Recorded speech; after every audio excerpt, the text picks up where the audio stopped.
नमस्कार। एक बार फिर से आप सभी का बहुत बहुत स्वागत है परीक्षा वर्ल्ड के इस यूट्यूब चैनल में। दोस्तों, आज के इस वीडियो में बात करेंगे हम कंप्यूटर से जुड़े कुछ इम्पॉर्टेंट एमसीक्यूज के बारे में। आपका जो लेटेस्ट का सिलेबस जारी किया गया था, उस सिलेबस में आपका जो सामान्य ज्ञान का सिलेबस था, उसमें एक टॉपिक आपका था कंप्यूटर से संबंधित प्रश्नों का, यानी कि कंप्यूटर से रिलेटेड कुछ जो है प्रश्न आपके एग्जाम में पूछे जाएंगे।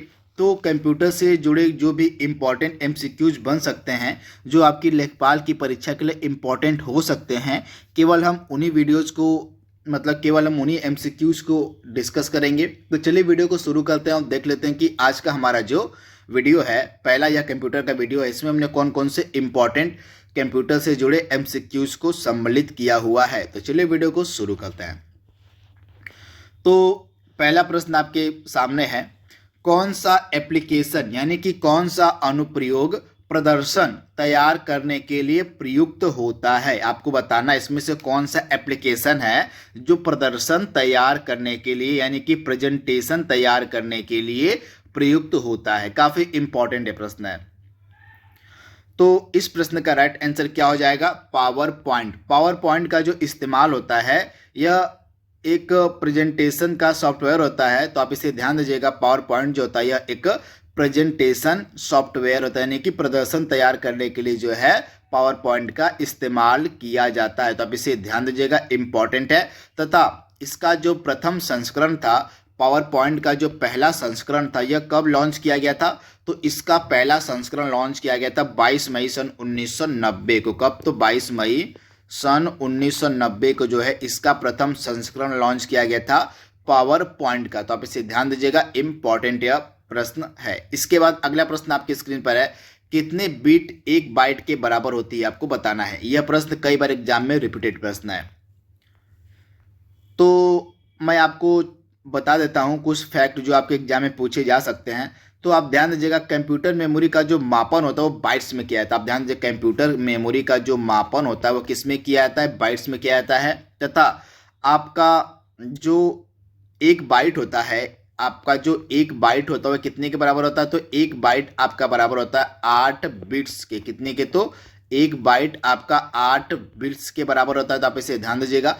तो इस प्रश्न का हमारा राइट आंसर क्या हो जाएगा? तो 8 बिट बराबर कितना हो जाएगा आपका? एक बाइट। तो आप इसे ध्यान दीजिएगा, 8 बिट्स में कितना बाइट होता है? तो 8 बिट्स में आपका एक बाइट हो जाएगा। इंपॉर्टेंट है प्रश्न। ऑप्शन आपका जो है यहाँ पे डी 100% सही हो जाएगा। वहीं आपका 1024 जो बाइट्स होता है, 1024 बाइट्स में जो है आपका क्या हो जाता है? तो 1024 बाइट्स आपका 1 केबी के बराबर होता है, यानी कि 1 किलो बाइट के बराबर होता है। इसे भी आप नोट डाउन कर लीजिएगा। इसके बाद आपका जो 1024 केबी होता है, यानी कि 1024 किलो बाइट होता है, कितने के बराबर होता है? तो 1024 किलो बाइट यानी कि 1024 केबी जो है आपका 1 मेगा बाइट यानी कि 1 एमबी के बराबर होता है। इंपॉर्टेंट है, नोट डाउन कर लीजिएगा। इसके बाद आपका आता है 1024, क्या होता है? 1024 मेगाबाइट। तो 1024 जो एमबी यानी कि मेगाबाइट होता है, किसके बराबर होता है? तो यह 1 गीगाबाइट यानी कि 1 जीबी के बराबर होता है। तो मैंने यहाँ पे बता दिया है सब फैक्ट, आप नोट डाउन कर लीजिएगा। मैं रिपीट कर दे रहा हूँ। आपका क्या हो जाएगा? 8 बिट्स में होता है आपका, 8 बिट्स में एक बाइट होता है। और एक बाइट में आपका क्या होता है? सॉरी, 8 बिट्स में आपका क्या हो जाएगा? 8 बिट्स में आपका एक बाइट हो जाएगा। और 1024 बाइट्स में आपका 1 केबी होता है, यानी कि 1 किलो बाइट होता है।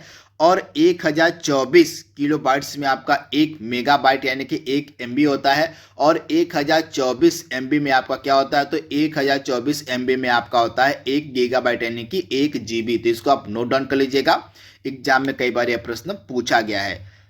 इसके बाद मैं आपको यहाँ पे साफ साफ लिख देता हूँ जिससे आपको कंफ्यूजन ना हो। तो यहाँ पे आप नोट डाउन कर लीजिएगा, इसका स्क्रीनशॉट आप ले लीजिएगा। मैं यहाँ पे लिख देता हूँ। तो आपका जो 8 बिट्स होता है, यहाँ पे आपका 8 बिट्स जो होता है किसके बराबर होता है? 1 बाइट के बराबर हो जाएगा। इंपॉर्टेंट है, नोट डाउन कर लीजिएगा। इसके बाद आपका जो 1024 बिट्स होता है, 1024 जो बिट्स होता है यह किसके बराबर होता है? तो 1024 जो बाइट, सॉरी यहाँ पे बाइट्स होता है, जो 1024 आपका बाइट्स है, ये कितने के बराबर हो जाएगा? 1024 बाइट्स आपका 1 केबी यानी कि 1 किलो बाइट के बराबर हो जाएगा। और इसके बाद आपका जो 1024 केबी है, यानी कि 1024 किलो बाइट है, कितने के बराबर होता है? तो आपका 1 MB के बराबर हो जाएगा, यानी कि 1 मेगाबाइट के बराबर हो जाएगा। और इसके बाद आपका जो 1024 मेगाबाइट है यानी कि MB है, कितने के बराबर होता है? तो यह आपका किसके बराबर हो जाएगा? तो यह आपका हो जाएगा 1 गीगाबाइट यानी कि 1 GB के बराबर हो जाएगा। तो इसको आप प्लीज नोट डाउन कर लीजिएगा, यहाँ से आपके एग्जाम में प्रश्न देखने को मिल सकता है। अगला प्रश्न हमारा क्या कह रहा है, देख लीजिए। एक पिक्सल होता है, पिक्सल क्या होता है आपको बताना है।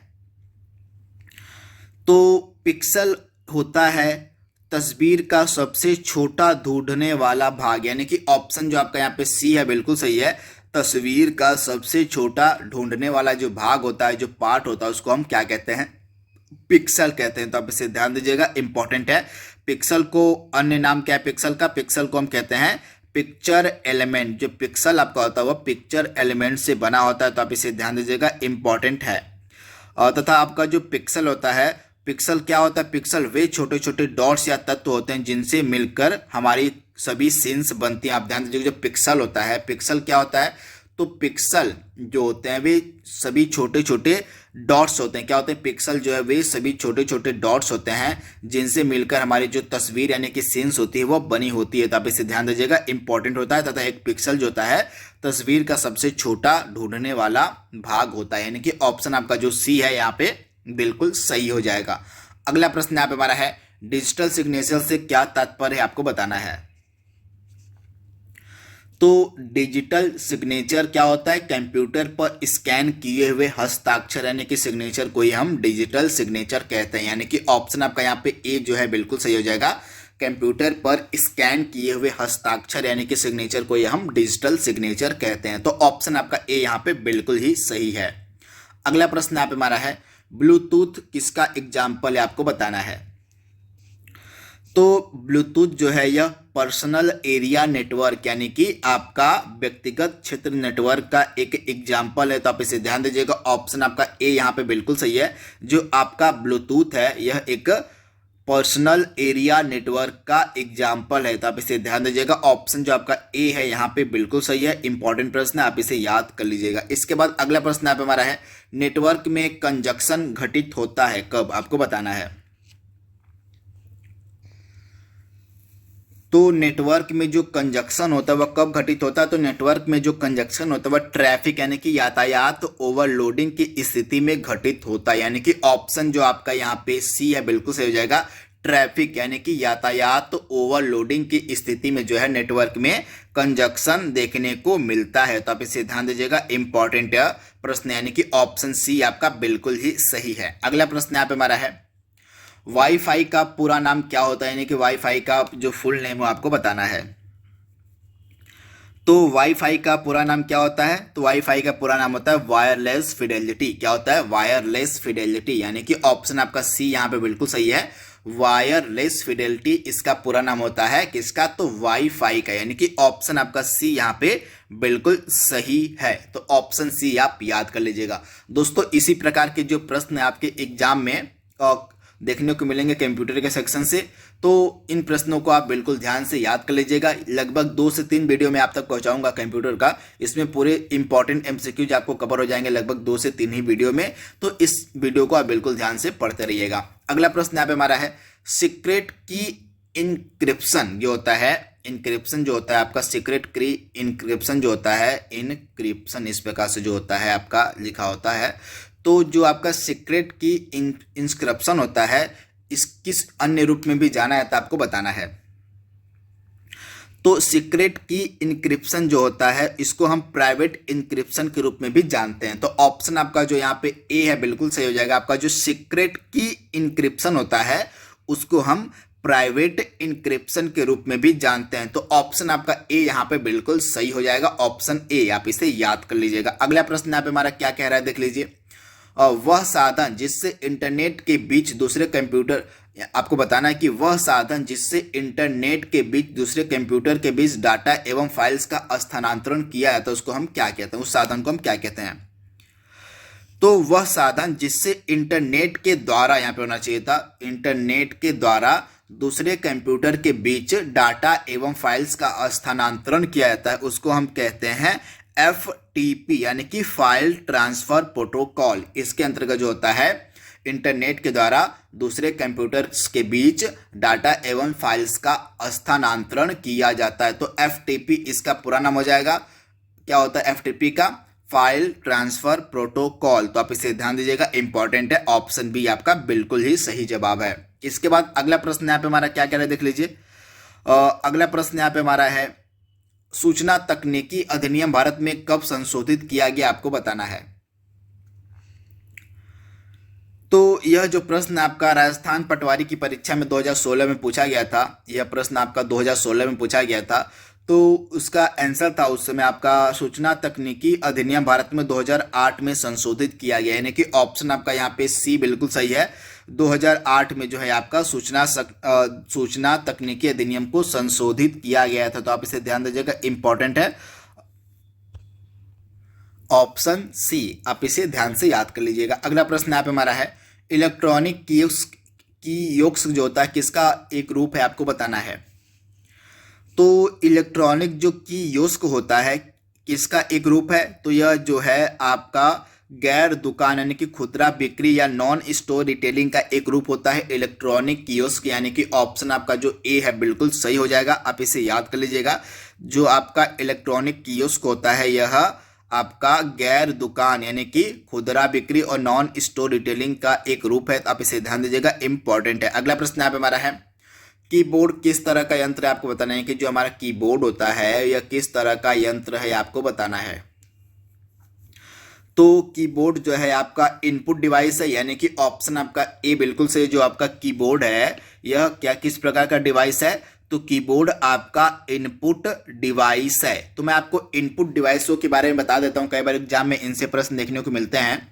तो एक तो आपका इनपुट डिवाइस हो गया, कीबोर्ड हो गया। इसके अलावा आपका हो जाएगा माउस, स्कैनर, माउस हो गया आपका, नोट डाउन कर लीजिएगा आप, माउस हो गया, स्कैनर हो गया। इसके बाद आपका कौन सा डिवाइस हो गया? Mouse, scanner. इसके बाद माइक हो गया, माइक जो होता है आपका माइक हो गया। इसके बाद कैमरा हो गया, कैमरा हो गया, ये भी इनपुट डिवाइस है। इसके अलावा आपका हो गया ट्रैक बॉल हो गया आपका, और ट्रैक बॉल हो गया। ट्रैक बॉल के अलावा आपका कुछ अन्य डिवाइस में जैसे आपका बार कोड रीडर हो गया, OMR हो गया, माइक्रोफोन हो गया, ये सभी आपके क्या होते हैं इनपुट डिवाइस के एग्जाम्पल, इनको आप नोट डाउन कर लीजिएगा। इसके अलावा अगर हम आउटपुट डिवाइस की बात करें तो आपके आउटपुट डिवाइस कौन कौन से हैं? तो मॉनिटर हो गया, प्रिंटर हो गया, स्पीकर हो गया, प्लॉटर हो गया, प्रोजेक्टर हो गया, ये सभी आपके क्या हैं? तो आउटपुट डिवाइस के एग्जाम्पल हैं। तो इनपुट डिवाइस, आउटपुट डिवाइस आपको याद रखना है, कई बार एग्जाम में इनसे ही प्रश्न देखने को मिलते हैं। अगला प्रश्न यहाँ पे हमारा है, एक्सेल वर्कशीट का प्रथम सेल को कैसे लेबल किया जाता है, आपको बताना है, इंपॉर्टेंट है। तो एक्सेल की जो वर्कशीट होती है उसका जो प्रथम सेल होता है उसको हम A1 से लेबल करते हैं, यानी कि ऑप्शन आपका बी यहाँ पे बिल्कुल सही है। एक्सेल वर्कशीट का जो प्रथम सेल होता है उसको हम A1 से लेबल करते हैं, यानी कि ऑप्शन जो आपका यहाँ पे जो है बी बिल्कुल सही हो जाएगा। इसमें से ए का मतलब क्या होता है? ए का मतलब आपका हो जाता है कॉलम। क्या हो जाता है? ए का मतलब आपका हो जाता है कॉलम से, तथा 1 का मतलब आपका हो जाता है रो से। तो आप इसे ध्यान दीजिएगा, इंपॉर्टेंट है। Ctrl+R किस लिए प्रयुक्त किया जाता है, आपको बताना है। तो Ctrl+R का जो प्रयोग है यह चुने गए पैराग्राफ को राइट लाइन के लिए किया था, यानी कि ऑप्शन आपका यहाँ पे क्या सही हो जाएगा?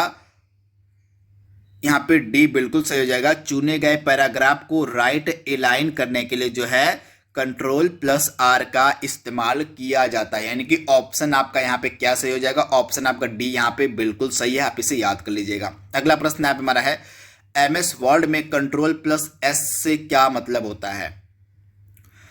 तो MS वर्ड में Ctrl+S का जो इस्तेमाल होता है किस लिए किया जाता है? तो MS वर्ड में Ctrl+S का जो इस्तेमाल है किया जाता है मैटर को सेव करने के लिए, यानी कि ऑप्शन आपका जो यहाँ पे क्या सही हो जाएगा? ऑप्शन सी यहाँ पे बिल्कुल सही हो जाएगा। MS वर्ड में Ctrl+S का प्रयोग होता है मैटर को सेव करने के लिए, यानी कि ऑप्शन आपका यहाँ पे सी जो है बिल्कुल सही हो जाएगा, आप इसे याद कर लीजिएगा। अगला प्रश्न यहाँ पे हमारा है, अगर सिस्टम में टाइम और दिनांक गलत प्रदर्शित हो रही है तो इसका प्रयोग कर हम रिसेट कर सकते हैं। यानी कि अगर मान लीजिए कोई सिस्टम है, कंप्यूटर सिस्टम, उसमें टाइम और दिनांक गलत प्रदर्शित हो रहा है तो उसको हम किस प्रकार से सही यानी कि रिसेट कर सकते हैं आपको बताना है। तो उसको हम किससे रिसेट कर सकते हैं? तो उसको हम रिसेट कर सकते हैं आपका किससे? तो राइट आंसर आपका क्या हो जाएगा? कंट्रोल पैनल से। यानी कि ऑप्शन आपका यहाँ पे जो डी है बिल्कुल सही हो जाएगा। कंट्रोल पैनल की सहायता से हम गलत टाइम और दिनांक को पुनः रिसेट कर सकते हैं। यानी कि ऑप्शन आपका डी यहाँ पे बिल्कुल सही है, कंट्रोल पैनल से। अगला प्रश्न यहाँ पे हमारा है, प्रथम पीढ़ी कंप्यूटर में क्या प्रयुक्त होता था? तो जो प्रथम पीढ़ी कंप्यूटर था उसमें क्या प्रयुक्त होता था? तो राइट आंसर आपका क्या हो जाएगा? Vacuum tube. यानी कि ऑप्शन आपका यहाँ पे जो है सी बिल्कुल सही हो जाएगा। प्रथम पीढ़ी कंप्यूटर में वैक्यूम ट्यूब का प्रयोग होता था। यानी कि ऑप्शन आपका यहाँ पे क्या सही हो जाएगा? ऑप्शन आपका सी यहाँ पे बिल्कुल ही सही जवाब है। आप इसे याद कर लीजिएगा, इंपॉर्टेंट है। इसके बाद अगला इंपॉर्टेंट प्रश्न आपकी स्क्रीन पर है, गीगाबाइट से क्या तात्पर्य है? इसको मैंने आपको पहले ही स्लाइड में बताया था। जीबी से क्या तात्पर्य होता है? यानी कि 1 जीबी, यहाँ पे मान लीजिए 1 जीबी से क्या तात्पर्य होता है? तो आपका 1 जीबी में हो जाता है 1024 मेगाबाइट, यानी कि 1024 MB। यानी कि ऑप्शन आपका ये यहाँ पे बी बिल्कुल सही हो जाएगा। एक जो होता है आपका गीगाबाइट में 1024 क्या होता है? मेगाबाइट होता है। तो आप इसे ध्यान से याद कर लीजिएगा, इंपॉर्टेंट है। तथा 1024 जो बाइट होता है, आप ध्यान दीजिएगा, 1024 बाइट में आपका क्या होता है? 1024 बाइट में आपका होता है 1 KB। क्या होता है? तो 1 KB हो जाता है 1024 बाइट में। वहीं 8 बिट्स जो आपका होता है, 8 बिट्स में आपका हो जाता है 1 बाइट। उसके अलावा 1024 किलो बाइट में आपका होता है 1 मेगाबाइट यानी कि 1 MB। और 1024 MB में आपका होता है 1 गीगाबाइट यानी कि 1 GB। मैंने आपको पहले स्लाइड में से भी चीजें बताई थी। अगला प्रश्न यहाँ पे हमारा है, किस शॉर्ट कुंजी यानी कि किस शॉर्ट की से प्रेजेंटेशन में नई स्लाइड इंसर्ट की जा सकती है? आपको बताना है। तो प्रेजेंटेशन में जो है नई स्लाइड ऐड करने के लिए हम किस शॉर्ट की का इस्तेमाल करते हैं? तो इस प्रश्न का हमारा राइट आंसर क्या हो जाएगा? Ctrl+M। Ctrl+M का जो इस्तेमाल होता है यह नई स्लाइड को इंसर्ट करने के लिए किया जाता है। यानी कि ऑप्शन आपका जो यहाँ पे सी है बिल्कुल सही हो जाएगा। प्रेजेंटेशन में नई स्लाइड को इंसर्ट करने के लिए Ctrl+M का इस्तेमाल किया जाता है। तो आप इसे ध्यान दीजिएगा, इंपॉर्टेंट है। अगला प्रश्न यहाँ पे हमारा है, निम्नलिखित में से कौन सा फॉन्ट स्टाइल नहीं है? आपको बताना है। तो इसमें से बोल्ड, इलेक्ट्रिक, रेगुलर, ये सभी आपके क्या है? फॉन्ट स्टाइल है। लेकिन आपका जो है सुपर स्क्रिप्ट जो है फॉन्ट का स्टाइल नहीं है। यहाँ पे इटैलिक है ना, हाँ इटैलिक भी होता है फॉन्ट स्टाइल, बोल्ड भी होता है, रेगुलर भी होता है, लेकिन सुपर स्क्रिप्ट जो होता है यह फॉन्ट स्टाइल नहीं है। तो आप इसे ध्यान दीजिएगा, इंपॉर्टेंट है। अगला प्रश्न यहाँ पे हमारा है, और ALU का पूरा नाम आपसे पूछा जा रहा है। तो अर्थमेटिक लॉजिक यूनिट, यानी कि ऑप्शन आपका यहाँ पे ए बिल्कुल सही हो जाएगा। अर्थमेटिक लॉजिक यूनिट ALU का पूरा नाम होता है। इसके बाद URL से क्या तात्पर्य होता है? तो URL का तात्पर्य आपका होता है यूनिफॉर्म रिसोर्स लोकेटर। यानी कि ऑप्शन आपका जो यहाँ पे सी है बिल्कुल सही हो जाएगा। URL से तात्पर्य होता है आपका यूनिफॉर्म रिसोर्स लोकेटर से। यानी कि ऑप्शन जो आपका सी है यहाँ पे बिल्कुल सही हो जाएगा। आप इसे याद कर लीजिएगा, इंपॉर्टेंट है। Option C uniform resource locator. अगला प्रश्न यहाँ पे हमारा है, दिनांक और समय कहां पर प्रदर्शित होता है? तो दिनांक और समय जो है आपका सिस्टम ट्रे पर प्रदर्शित होता है। यानी कि ऑप्शन आपका सी यहाँ पे बिल्कुल सही है। सिस्टम ट्रे पर जो है आपका दिनांक और समय प्रदर्शित होता है। इसके बाद आज का लास्ट प्रश्न यहाँ पे हमारा है, कॉम्पैक्ट डिस्क में किस तकनीक का इस्तेमाल होता है? तो आपकी जो कॉम्पैक्ट डिस्क होती है इसमें किस तकनीक का इस्तेमाल होता है? तो इसमें इलेक्ट्रोमैग्नेटिक तकनीक का इस्तेमाल होता है। यानी कि ऑप्शन जो आपका सी है बिल्कुल सही हो जाएगा, इलेक्ट्रोमैग्नेटिक। तो दोस्तों यह हमारा पहला वीडियो था कंप्यूटर के MCQs का। आई होप यह सीरीज आपको पसंद आएगी। दोस्तों कंप्यूटर के जो प्रश्न आपके लेखपाल की परीक्षा में पूछे जाएंगे आपके ऑफिशियल सिलेबस में दिया गया है।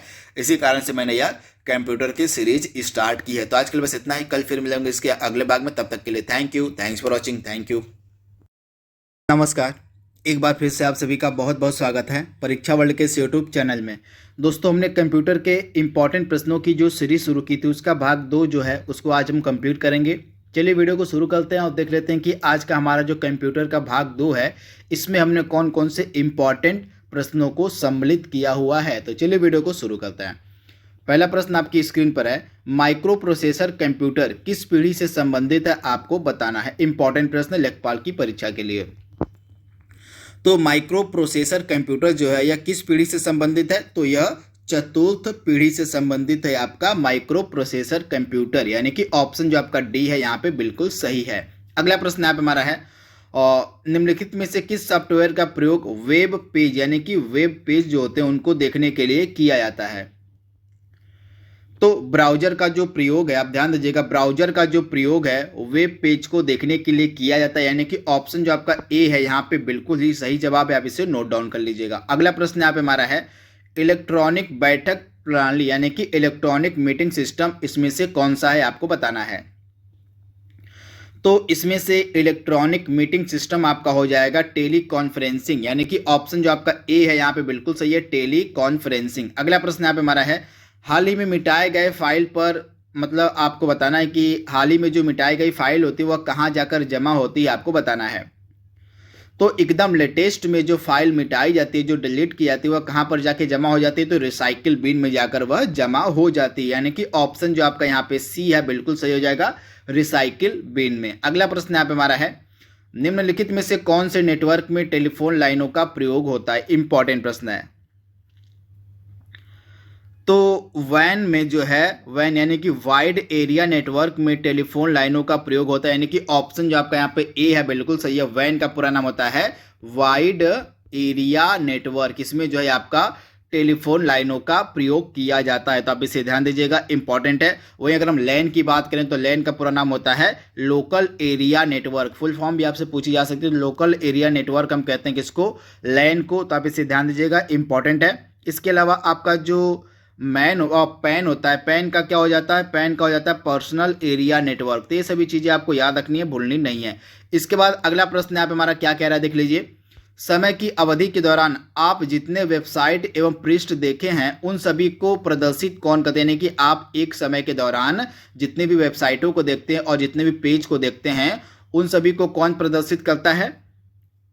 तो इस प्रश्न का आपका जो राइट आंसर क्या हो जाएगा, इनको प्रदर्शित करने का जो काम है हिस्ट्री लिस्ट करती है, यानी कि ऑप्शन आपका सी बिल्कुल सही। हिस्ट्री लिस्ट में आप जितने भी वेबसाइट को देखे होते हो, जितने भी पृष्ठ को आप देखे होते हो, वे सभी आपको कहाँ पर देखने को मिलते हैं, तो हिस्ट्री लिस्ट में जाकर बाद में आप उनको देख सकते हैं कि आपने कौन से वेबसाइट को विजिट की है, कौन से आपने पेज देखे हुए, आप सिंपल से जाके हिस्ट्री लिस्ट में आप चेक कर सकते हैं। तो ऑप्शन आपका सी यहाँ पे बिल्कुल सही है।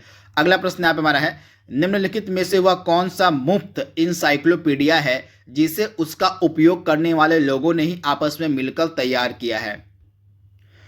तो सिंपल सा प्रश्न है, राइट आंसर आपको हो जाएगा विकिपीडिया। विकिपीडिया एक मुफ्त इंसाइक्लोपीडिया होता है, नॉलेज देने वाला यह एक बेहतरीन वेब पेज है, और जिसको जो है निर्माण किसने किया है, तो इसका जो निर्माण है उसका जो उपयोग करते हैं व्यक्ति उन्हीं के द्वारा किया था। इसके इन्फॉर्मेशन में हमेशा बदलाव होते रहता है, तो ये जो बदलाव है उन सभी व्यक्तियों के द्वारा किया जाता है जो इसका यूज करते हैं बराबर। तो आप इसे ध्यान दीजिएगा, यह जो विकिपीडिया है लोगों ने आपस में मिलकर ही तैयार किया, यानी कि ऑप्शन आपका सी यहाँ पे बिल्कुल सही हो जाएगा। अगला प्रश्न यहाँ पे हमारा है, निम्नलिखित में से निम्नलिखित का प्रयोग सर्वरों और नेटवर्किंग युक्तियों को सुदूर अभिगमन के लिए, यानी कि इसमें से किसका जो प्रयोग है सर्वरों और नेटवर्किंग युक्तियों में सुदूर अधिगमन के लिए किया जाता है। तो इसमें से आपका जो टेलनेट है, टेलनेट प्रोग्राम का जो प्रयोग है, हम दूसरे कंप्यूटर को जोड़कर ऐसे कार्य कर सकते हैं जैसे हम उसके ही बोर्ड के पास बैठो, यानी कि सिंपल सी बात यह है, टेलनेट के प्रयोग से हम सर्वरों और नेटवर्किंग युक्तियों को जो है सुदूर अधिगमन देने के लिए, यानी कि टेलनेट का जो प्रयोग है आपका किसी भी सर्वर और नेटवर्किंग युक्तियों को सुदूर अधिगमन देने के लिए किया, यानी कि आप एक जगह बैठे हैं और दूसरी जगह पर लगाए हुए जो सर्वर होते हैं और नेटवर्क होते हैं उनका आप उपयोग कर सकते हैं टेलनेट की मदद से। तो आप इसे ध्यान दीजिएगा, इंपॉर्टेंट है प्रश्न है। अगला प्रश्न यहाँ पे हमारा है, विंडोज एक्सप्लोरर यानी कि फाइल एक्सप्लोरर को खोलने के लिए कौन सी शॉर्ट की है आपको बताना है। तो विंडोज एक्सप्लोरर को खोलने के लिए जो शॉर्ट की है, शॉर्टकट है, वो कौन सा है, विंडोज की प्लस ई। आप ध्यान दीजिएगा, विंडो की प्लस ई का प्रयोग करके आप विंडो एक्सप्लोरर को खोल सकते हैं। तो आप इसे ध्यान दीजिएगा, इंपॉर्टेंट है प्रश्न। ऑप्शन जो आपका ए है यहाँ बिल्कुल सही है। वहीं आपका कंट्रोल प्लस ओ है, इसका इस्तेमाल किसके लिए किया जाता है? तो इसका जो प्रयोग है कंट्रोल प्लस ओ का माइक्रोसॉफ्ट ऑफिस में फाइल खोलने के लिए किया जाता है। आप ध्यान दीजिए, जो कंट्रोल प्लस ओ होता है उसका उपयोग माइक्रोसॉफ्ट ऑफिस में फाइल खोलने के लिए किया जाता है। तो ये सारे फैक्ट आपको याद रखना है, भूलना नहीं है। इसके बाद मेल मर्ज निम्नलिखित में से किसका कंपोनेंट है, किसका घटक है, आपको बताना है। तो मेल मर्ज जो है किसका कंपोनेंट है? तो यह एमएस वर्ड का कंपोनेंट है, मेल मर्ज। तो ऑप्शन आपका यहाँ पे जो है, यहाँ पे बी बिल्कुल सही हो जाएगा। एमएस वर्ड का कंपोनेंट है मेल मर्ज, यानी कि ऑप्शन आपका बी जो है यहाँ पे बिल्कुल ही सही जवाब है। अगला प्रश्न यहाँ पे हमारा है, असेंबली निम्नलिखित में से कैसी भाषा है? तो इसमें से असेंबली किस प्रकार की भाषा है? तो आप ध्यान दीजिएगा, जो असेंबली है यह एक मशीन डिपेंडेंट भाषा है। असेंबली जो है यह एक मशीन डिपेंडेंट भाषा है, यानी कि ऑप्शन आपका यहाँ पे बी बिल्कुल सही हो जाएगा। आप इसे याद कर लीजिएगा, इंपॉर्टेंट प्रश्न है। असेंबलर जो भाषा होती है एक प्रकार की मशीन पर निर्भर भाषा होती है, तो आप इसे ध्यान दीजिएगा, इंपॉर्टेंट प्रश्न है। इसके बाद उस प्रोग्राम का क्या नाम है जो सोर्स कोड को ऑब्जेक्ट कोड में अनुवाद करता है? इंपॉर्टेंट प्रश्न है। तो उस प्रोग्राम को हम क्या कहते हैं? उस प्रोग्राम को हम कहते हैं कंपाइलर। कंपाइलर जो होता है वह सोर्स कोड को ऑब्जेक्ट कोड में अनुवाद करता है, यानी कि ऑप्शन जो आपका यहाँ पे ए है बिल्कुल सही हो जाएगा। जो कंपाइलर आपका होता है वह सोर्स कोड को ऑब्जेक्ट कोड में अनुवादित करता है। तो ऑप्शन ए आप बिल्कुल याद कर लीजिएगा, इंपॉर्टेंट यह प्रश्न है। इसके बाद अगला प्रश्न यहाँ पे हमारा क्या कह रहा है, देख लीजिए। मोबाइल ऑपरेटिंग सिस्टम सॉफ्टवेयर जिसका नाम है एंड्रॉयड ओएस 2007, इसको किस कंपनी ने बनाया था, विकसित किया था, आपको बताना है। तो सिंपल सा प्रश्न है, इसका राइट आंसर क्या हो जाएगा? जो आपका mobile operating system software Android OS 2007 था, इसको बनाया गया था माइक्रोसॉफ्ट कॉर्पोरेशन के द्वारा, यानी कि ऑप्शन आपका यहाँ पे क्या सही हो जाएगा? ऑप्शन आपका ए यहाँ पे बिल्कुल सही हो जाएगा, माइक्रोसॉफ्ट कॉर्पोरेशन के द्वारा। अगला प्रश्न यहाँ पे हमारा है, वह सॉफ्टवेयर जो प्रयोक्ता की जानकारी के बिन उसकी गतिविधियों को ट्रैक करता है उसको हम क्या कहते हैं?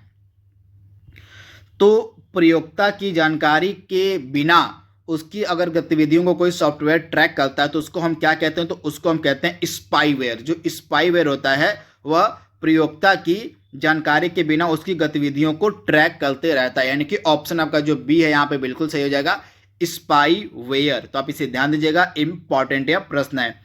इसके बाद आपका जो वायरस होता है यह क्या होता है? वायरस का मतलब होता है, पूरा इसका फुल फॉर्म आप याद देखिएगा, vital information resources under seize. यह एक प्रकार का द्वेषपूर्ण प्रोग्राम होता है जो कंप्यूटर के डेटा को क्षतिग्रस्त करता है, यानी कि कंप्यूटर के डेटा को जो हानि पहुंचाता है उसको हम कहते हैं वायरस। तो इसे भी आप याद देखिएगा, वायरस का पूरा नाम होता है vital information resources under seize. अगला प्रश्न यहाँ पे हमारा है, किसी कंप्यूटर की जो परमानेंट मेमोरी होती है उसको हम क्या कहते हैं? तो किसी कंप्यूटर की जो परमानेंट मेमोरी होती है उसको हम क्या कहते हैं? तो इसको हम कहते हैं रोम, रीड ओनली मेमोरी, यानी कि रोम जो होता है किसी कंप्यूटर की एक परमानेंट मेमोरी होती है इसको हम कहते हैं रीड ओनली मेमोरी। तो आप इसे ध्यान दीजिएगा, इंपॉर्टेंट है प्रश्न, कई बार एग्जाम में यह प्रश्न पूछा भी गया है, तो आप इसे ध्यान दीजिएगा, इंपॉर्टेंट है। इसके अलावा आपका जो रैम होता है इसको हम कहते हैं, रैम को क्या कहते हैं? रैंडम एक्सेस मेमोरी, या कंप्यूटर की अस्थायी मेमोरी होती है, इसे भी आप ध्यान दीजिएगा। इसके बाद सीपीयू का पूरा होता है सेंट्रल प्रोसेसिंग यूनिट, ये फुल फॉर्म भी कई बार एग्जाम पूछा था। तो सीपीयू जो होता है यह कंप्यूटर का दिमाग होता है। अगला प्रश्न यहाँ पे हमारा है, एक ऐसे प्रकार का कंप्यूटर डाटा स्टोरेज जो सिस्टम की सामान्य गति को बढ़ाने के लिए अक्सर इस्तेमाल किए जाने वाले प्रोग्राम निर्देशों को स्टोर करता है उसको हम क्या कहते हैं? तो इसको हम कहते हैं रैंडम एक्सेस मेमोरी, यानी कि जो आपका रैम होता है, जो रैंडम एक्सेस मेमोरी होती है, कंप्यूटर डाटा संग्रहण का एक रूप होता है। तो आप इसे ध्यान दीजिएगा, इसका जो उपयोग है सिस्टम की सामान्य गति को बढ़ाने के लिए अक्सर इसका प्रयोग किया जाता है। तो आप इसे ध्यान दीजिएगा, इंपॉर्टेंट है। इसके बाद अगला इंपॉर्टेंट प्रश्न यहाँ पे हमारा है, टेक्स्ट की पंक्ति के आरंभ में आपको बताना है, टेक्स्ट के पंक्ति के आरंभ में जाने के लिए कौन सी कुंजी इस्तेमाल में लाई जाती है? तो किसी टेक्स्ट के पंक्ति के आरंभ में जाने के लिए इसमें से कौन सी कुंजी जो है इस्तेमाल में लाई जाती है? तो आप ध्यान दीजिएगा, इस प्रश्न का जो हमारा राइट आंसर हो जाएगा, तो इस प्रश्न का हमारा राइट आंसर क्या हो जाएगा? होम। तो आप इसे ध्यान दीजिएगा, टेक्स्ट की पंक्ति के आरंभ में जाने के लिए हम कौन सी कुंजी यानी कि कौन सी की का इस्तेमाल करते हैं, तो होम की का हम इस्तेमाल करते हैं। अगला प्रश्न यहाँ पे हमारा है, भारतीय सुपर कंप्यूटर का जनक कौन कहलाता है, आपको बताना है। तो भारतीय सुपर कंप्यूटर का हम जनक किसे कहते हैं, तो आप इसे ध्यान दीजिएगा। भारतीय सुपर कंप्यूटर का जनक कहा जाता है विजय भाटकर को। किसको, तो विजय भाटकर यहाँ पे होना चाहिए था। विजय भाटकर को जो है भारतीय सुपर कंप्यूटर का जनक कहा जाता है, यानी कि ऑप्शन आपका जो बी है यहाँ पे बिल्कुल सही है। अगला प्रश्न यहाँ पे हमारा है, कार में लगा हुआ प्रतिमापक यंत्र किसको निरूपित करता है।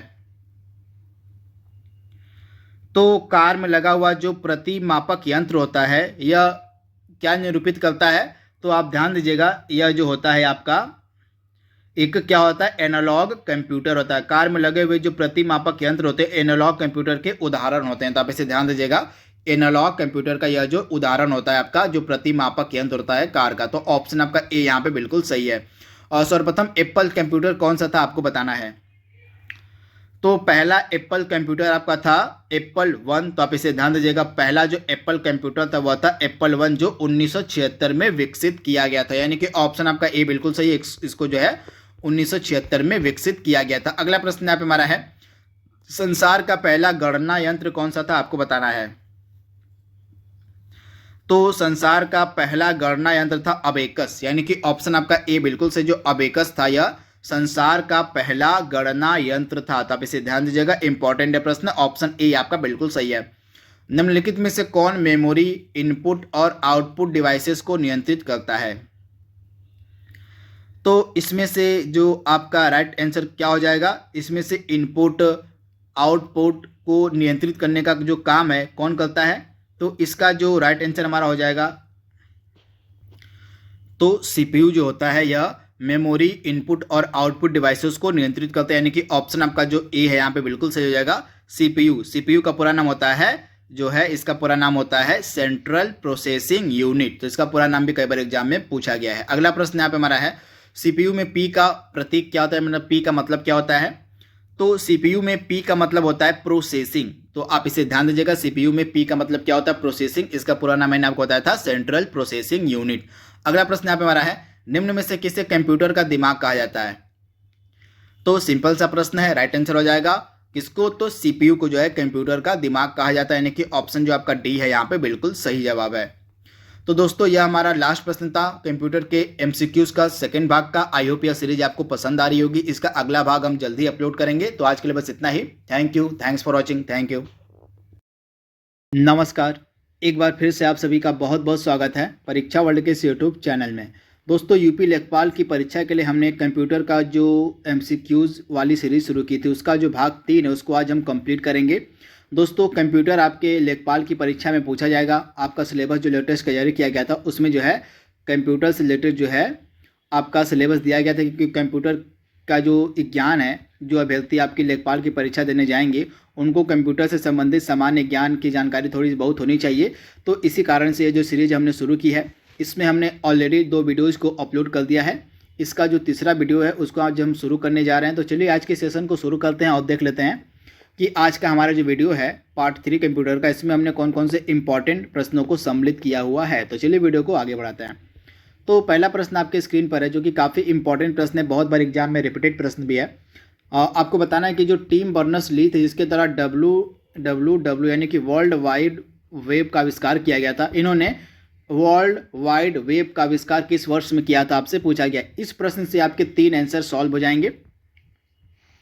तो इस प्रश्न का हमारा राइट आंसर क्या हो जाएगा, जो आपके टिम बर्नर्स-ली थे इन्होंने 1989 में, कब, तो टिम बर्नर्स-ली के द्वारा 1989 में जो है WWW यानी कि वर्ल्ड वाइड वेब का आविष्कार किया गया था। तो आपको इस प्रश्न से 3 प्रश्नों की तैयारी हो जाएगी। सबसे पहले चीज़ आपको याद रखनी कि WWW यानी कि वर्ल्ड वाइड वेब का आविष्कार किसके द्वारा किया गया था, तो टिम बर्नर्स-ली के द्वारा किया गया था। किस वर्ष में किया गया था, तो 1989 में किया गया था। तो आप इसे याद रखिएगा। इसके अलावा जो टिम बर्नर्स-ली थे इन्हीं के द्वारा ही HTML का भी विकास किया गया था। फैक्ट भी आपको याद रखना है। HTML यानी कि हाइपर टेक्स्ट मार्कअप लैंग्वेज इसका पूरा नाम होता है। इसे पूरा नाम भी आपसे एग्जाम में पूछा जा सकता है। तो hyper text markup language HTML का पूरा नाम होता है। इसका जो विकास है यह भी 1990 में टिम बर्नर्स-ली के द्वारा किया गया था, यानी कि वर्ल्ड वाइड वेब का इसका 1989 में किया गया था टिम बर्नर्स-ली के द्वारा। ठीक इसके 1 वर्ष बाद HTML यानी कि हाइपर टेक्स्ट मार्कअप लैंग्वेज का जो विकास 1990 में टिम बर्नर्स-ली ने ही किया था। तो इस प्रकार से आपके 3 प्रश्न मैंने तैयार करवा दिए हैं। इन तीनों को आप याद रखिएगा, इंपॉर्टेंट प्रश्न है। GUI का पूरा नाम आपसे पूछा गया है, इंपॉर्टेंट है।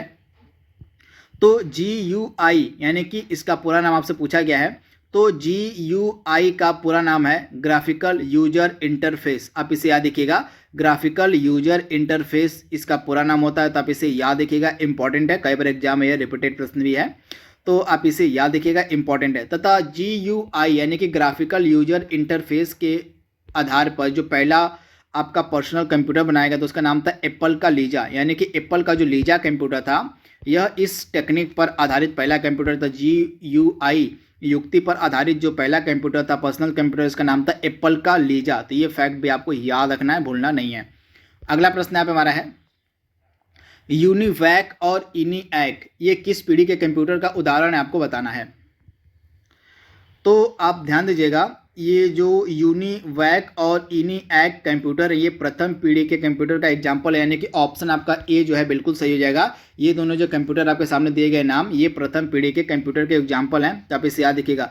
प्रथम पीढ़ी के जो आपके कंप्यूटर होते थे बहुत बड़े आकार के होते थे, यानी कि बृहद आकार के ये कंप्यूटर आपके हुआ करते थे, बृहद आकार के। तथा ये वैक्यूम ट्यूब यानी कि वैक्यूम ट्यूब पर आधारित ये आपके कंप्यूटर होते थे। आपके प्रथम पीढ़ी के से भी आप याद रखिएगा, बृहद आकार के एवं वैक्यूम ट्यूब पर आधारित आपके ये सुपर मतलब कंप्यूटर हुआ करते थे प्रथम पीढ़ी के। तथा इनके 2 एग्जाम्पल है, यूनिवेक और इनिएक, ये आपके प्रथम पीढ़ी के कंप्यूटर हैं। अगला प्रश्न यहाँ पे हमारा है, निम्न में से कौन सी कंप्यूटर की भाषाएं आपसे पूछा गया है। तो इसमें से कंप्यूटर की जो भाषाएं हैं वो हैं बेसिक है, फोर्ट्रान है, फोर्ट्रान के अलावा आपका हो जाएगा और PLI है, PLI के अलावा आपका हो जाएगा एल्गोल है। ये सभी आपकी इंपॉर्टेंट जो है कंप्यूटर की भाषाएं हैं, तो इनके बारे में आपको याद रखना है, इंपॉर्टेंट है, आपसे एग्जाम में पूछा जा सकता है। वहीं बेसिक का पूरा नाम क्या होता है आप नोट डाउन कर लीजिएगा। बेसिक जो एक कंप्यूटर की भाषा है, लैंग्वेज, इसका पूरा नाम होता है beginners all purpose symbolic instruction code. आप इसे याद रखिएगा। वहीं फोर्ट्रान का पूरा नाम क्या होता है, तो फार्मूला ट्रांसलेशन इसका पूरा नाम होता है। वहीं PLI का पूरा नाम क्या होता है, तो PLI का पूरा नाम होता है प्रोग्रामिंग लैंग्वेज वर्जन 1। इसके अलावा एल्गोल का पूरा नाम होता है एल्गोरिदमिक लैंग्वेज। तो ये चारों के पूरा नाम आपको याद रखने हैं। इसके बाद अगला प्रश्न यहाँ पे हमारा है, जो पहला कंप्यूटर बनाया गया था किसके द्वारा बनाया गया था, आपसे पूछा गया, इंपॉर्टेंट प्रश्न है। तो पहला कंप्यूटर किसने बनाया था, तो पहला कंप्यूटर जो है बनाया गया था 1837 में और चार्ल्स बैबेज के द्वारा। तो आप इसे याद रखिएगा, चार्ल्स बैबेज, यानी कि ऑप्शन आपका बी यहाँ पे बिल्कुल सही है। चार्ल्स बैबेज के द्वारा जो है पहला कंप्यूटर बनाया गया था 1837 में। तो आप इसे याद रखिएगा, ऑप्शन आपका जो बी है यहाँ पे बिल्कुल सही हो जाएगा, इंपॉर्टेंट प्रश्न है। इसी कारण से जो चार्ल्स बैबेज उनको कंप्यूटर का जनक या पिता कहा जाता है। इलेक्ट्रॉनिक कंप्यूटर का आविष्कार किसने किया था, आपसे पूछा गया है। तो इलेक्ट्रॉनिक कंप्यूटर का जो आविष्कार था यह किया गया था किसके द्वारा, तो डॉक्टर एलन एम ट्यूरिंग के द्वारा, यानी कि ऑप्शन आपका जो बी है इस प्रश्न का हमारा बिल्कुल सही है। डॉक्टर एलन एम ट्यूरिंग ने जो है इलेक्ट्रॉनिक कंप्यूटर का सर्वप्रथम विकास किया था। तो आप इसे याद रखिएगा, इंपॉर्टेंट है। तथा इस कंप्यूटर का नाम क्या था, तो इस कंप्यूटर का नाम था कोलोसस। क्या नाम था, इस कंप्यूटर का नाम था आपका यहाँ पे होगा कालोसस। क्या था नाम था इस कंप्यूटर का, तो नाम था कालोसस। तो इसे भी आप याद रखिएगा, यह पहला इलेक्ट्रॉनिक कंप्यूटर था जिसका आविष्कार किया गया था डॉक्टर एलन एम ट्यूरिंग के द्वारा। तो ये फैक्ट आपको याद रखना है, भूलना नहीं है। तथा ये किस देश के वैज्ञानिक थे, तो ये ब्रिटिश वैज्ञानिक थे। कहाँ के, तो ये ब्रिटिश वैज्ञानिक थे आपके डॉक्टर एलन एम ट्यूरिंग। अगला प्रश्न यहाँ पे हमारा है, और डिजिटल कंप्यूटर का सर्वप्रथम विकास कहाँ पर किया गया था, तो डिजिटल कंप्यूटर सर्वप्रथम विकसित किया गया था कहाँ पर, तो ब्रिटेन में। तो आप याद रखिएगा, ऑप्शन आपका बी यहाँ पे बिल्कुल सही हो जाएगा। ब्रिटेन में जो है सर्वप्रथम डिजिटल कंप्यूटर का विकास किया गया था। आपका जो 2G स्पेक्ट्रम होता है इसमें जी शब्द का मतलब आपसे पूछा गया है। तो इसमें जी जो है, जी का मतलब क्या होता है, तो जी जो है किस शब्द को प्रदर्शित करता है, तो जी जो है आपका जनरेशन यानी कि पीढ़ी को प्रदर्शित करता है, यानी कि ऑप्शन आपका यहाँ पे जो है सी बिल्कुल सही हो जाएगा। जनरेशन, या इसको हिंदी में हम कहते हैं पीढ़ी, पीढ़ी को जो है प्रदर्शित करता है, जनरेशन को प्रदर्शित करता है 2G में आपका जो जी वाला अक्षर होता है। तो आप इसे याद रखिएगा। अगला प्रश्न यहाँ पे हमारा है, पेन ड्राइव क्या होती है, आपसे पूछा गया है। तो यह एक द्वितीयक भंडारण का एग्जाम्पल, आप इसे याद रखिएगा। यह एक हटाई जाने वाली द्वितीय भंडारण एकक है। तो आप इसे याद रखिएगा, ऑप्शन आपका यहाँ पे सी जो है बिल्कुल सही हो जाएगा। एक हटाई जाने वाली द्वितीय भंडारण एकक है आपकी पेन ड्राइव। तो आप इसे याद रखिएगा। इसके बाद माउस क्या है, मेमोरी है, सीपीयू है, इनपुट डिवाइस है, आउटपुट डिवाइस है, आपको बताना माउस क्या है। तो माउस जो है एक इनपुट डिवाइस का एग्जाम्पल, आप इसे याद रखिएगा। इनपुट डिवाइस का एग्जाम्पल होता है आपका माउस, यानी कि ऑप्शन जो आपका है यहाँ पे सी जो है बिल्कुल सही हो जाएगा। इनपुट डिवाइस का एग्जाम्पल है माउस। इनपुट और आउटपुट डिवाइस कौन कौन से होते हैं आपको पता होना चाहिए, यहाँ से एग्जाम में कई बार प्रश्न पूछ लिए जाते हैं। तो अब माउस जो आपका है वह इनपुट डिवाइस का एग्जाम्पल है। इसके अलावा अगला प्रश्न आप हमारा है, इनमें से कौन सा एक आउटपुट डिवाइस नहीं है, आपसे पूछा, यानी कि आउटपुट इसमें से जो डिवाइस नहीं है उसको आपको चयन करना है। तो दिए गए ऑप्शंस में से आपका आउटपुट डिवाइस कौन सा नहीं है, तो हमने अभी इसके बारे में पढ़ा है। माउस जो है आपका यह इनपुट डिवाइस है। क्या है, तो यह एक इनपुट डिवाइस का एग्जांपल है। बाकी तीनों आपके क्या हो जाएंगे, मॉनिटर, प्रिंटर और प्लॉटर आपके आउटपुट डिवाइस है, परंतु माउस जो है आपका इनपुट डिवाइस का एग्जांपल है। तो आप इसे याद देखिएगा, माउस आपका राइट आंसर हो जाएगा, यह आउटपुट डिवाइस नहीं है। और अगेन आपसे प्रश्न पूछा गया इसमें से कौन सा आपका आउटपुट डिवाइस नहीं है, तो इसमें से आपका जो टच स्क्रीन है यह आउटपुट डिवाइस नहीं है। बाकी आपके जो तीनों ऑप्शन है, प्लॉटर, मॉनिटर और प्रिंटर, ये सभी आपके क्या हैं, आउटपुट डिवाइस है, लेकिन आपका टच स्क्रीन जो है आउटपुट डिवाइस का एग्जाम्पल नहीं है। तो ऑप्शन आपका जो बी है यहाँ पे बिल्कुल सही हो जाएगा, टच स्क्रीन। इसके बाद अगला इंपॉर्टेंट प्रश्न आपका क्या हो जाएगा, और निम्नलिखित में से किस समूह में केवल आउटपुट डिवाइस दिए गए आपको बताना है। तो इसमें से केवल आउटपुट डिवाइस कौन सा दिया गया है, तो ऑप्शन जो आपका यहाँ पे क्या हो जाएगा, प्लॉटर, प्रिंटर और मॉनिटर। प्लॉटर, प्रिंटर और मॉनिटर, यानी कि ऑप्शन जो आपका सी है यहाँ पे बिल्कुल सही हो जाएगा। आउटपुट डिवाइस का एग्जांपल क्या हो जाएगा, प्लॉटर, प्रिंटर और मॉनिटर जो है आपके आउटपुट डिवाइस हैं, तो इनके बारे में आपको याद रखना है। वहीं इनपुट डिवाइस कौन कौन से होते हैं मैं आपको बता देता हूँ। आपका कीबोर्ड हो गया, माउस हो गया, इसके बाद आपका जॉयस्टिक हो गया। जॉयस्टिक जो होता है यह भी आपका एक इनपुट डिवाइस है।